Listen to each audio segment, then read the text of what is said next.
San Jose mass shooting.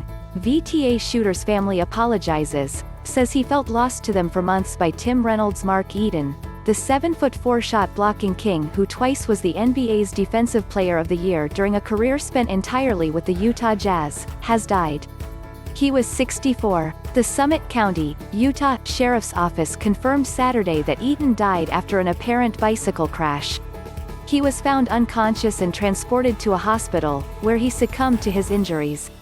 A release from the sheriff's office said there is no reason to believe another vehicle was involved in the crash. The Jazz described him in a statement as an enduring figure in our franchise history, who had a significant impact in the community after his basketball career. The center led the league in blocks per game 4 times, and his average of 5.6 per contest in 1984-85 remains the highest average since the NBA started officially tracking that statistic. Eaton's career blocks average of 3.51 per game is the best in NBA history, and his career happened almost by accident. He was working as an auto mechanic in 1977 when a community college basketball coach persuaded him to enroll. From there, he went to UCLA, and his stint with the Jazz followed. "I had an unusual background," Eaton said for a story published on the Jazz website 2 years ago. "It's an unlikely story to be sure. I basically came into the NBA with 2 years of junior college experience and sat on the bench at UCLA for 2 years. And Frank Layden gave me a chance, and the team was in a space where they could afford to let me make some mistakes out there and get my feet underneath me. It worked out well for both of us." Eaton had been, among other things, a restaurateur and motivational speaker in his retirement.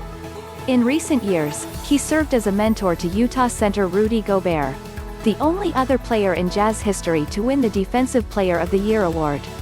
"He was so impressive," longtime NBA broadcaster Mike Inglis, now the radio voice of the Miami Heat, said Saturday. "I used to call him the human condominium complex. He was something else on defense, let me tell you." Eaton's death came days after he was in Chicago to be part of the celebration for his friend Joe West, who broke baseball's umpiring record by working his 5,376th regular season game on Tuesday night. His 11 playing seasons with the Jazz are third most in team history, behind longtime Utah cornerstones Karl Malone and John Stockton. His durability was noteworthy, with him once appearing in 338 consecutive games. He finished with career averages of 6.0 points and 7.9 rebounds. Eaton's No. 53 was one of the first jerseys retired by the Jazz. He was the Defensive Player of the Year in 1984-85 and 1988-89, was a 5-time All-Defensive Team selection, 3 first-team nods, 2 second-team picks, and was an All-Star in 1989. He was taken with the 107th overall pick by Phoenix in the 1979 draft, then drafted again at No.